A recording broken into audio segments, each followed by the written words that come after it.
नमस्कार बाळूमामा भक्तांनो. श्री संत सद्गुरू बाळूमामा कोल्हापूर जिल्ह्यातील आदमापूर येथे श्री संत सद्गुरू बाळूमामा देवस्थान ट्रस्टमध्ये सुमारे 60,75,00,000 रुपयाचा कथित आर्थिक गैरव्यवहार उघडकीस आला आहे.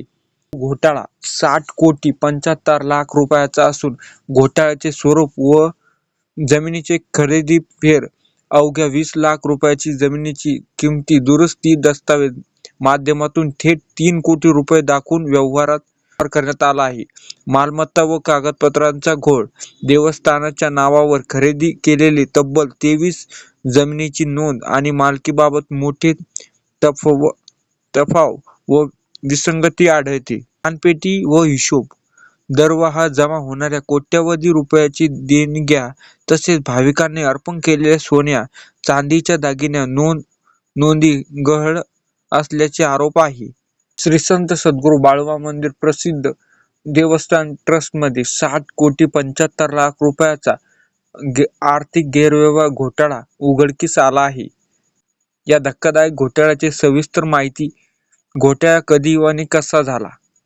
हा घोटाळा मार्च 2020 ते मार्च 2026 या 6 वर्षाच्या कालावधीत झाल्याची तक्रार नमूद करण्यात आली आहे. देवस्थानचा कारभार पाहण्यासाठी शासकीय अधिकाऱ्यांचे पदाचा गैरवापर करून हा अपराध केल्याचा आरोप आहे. जमीन खरेदी घोटाळ्यामध्ये मंदिराच्या पैशातून खरेदी केलेल्या जमिनीचे दर बाजारभावापेक्षा अनेक पटीने जास्त दाखवून गेले आहे.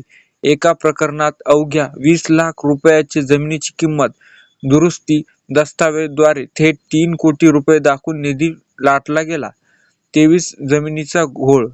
देवस्थान नावावर खरेदी केलेल्या तब्बल 23 जमिनीची मालकी आणि नोंदीबाबत गंभीर त्रुटी आहे. काही जमिनीचे कागदपत्र गहाळ आहे.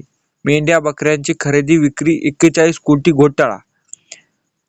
बाळूमामाच्या देवाच्या मेंढ्या प्रसिद्ध आहे. बाजारात 15,000 रुपयाचे मूल्य असलेल्या बकऱ्या केवळ 5,500 रुपयाने विकण्याचे दाखवून यात सुमारे 41 कोटी रुपयाचा आर्थिक गैरव्यवहार करण्यात आला आहे. दानपेटी व सोने चांदी चोरी. भाविकांनी अर्पण केलेल्या सोने चांदी दागिने यांचे वजन, ते वितळण्याची प्रक्रिया आणि देणगीची कोणतीही अधिकृत हिशोब नोंदवलेला नाही. 2 स्वातंत्र्य नोंदव्यवहार. काळे घोडे. आर्थिक व्यवहाराची लाल छापणी करण्यासाठी 2 वेगळ्या व्यवहार वह्या, हिशोबाच्या वह्या वापरून बनावट कागदपत्रे तयार करण्यात आली आहे. बेकायदेशीर धनादेश. देवस्थानाच्या निधीतून तब्बल 55 लाख रुपये धनादेश बेकायदेशीररित्या वळवण्यात आला.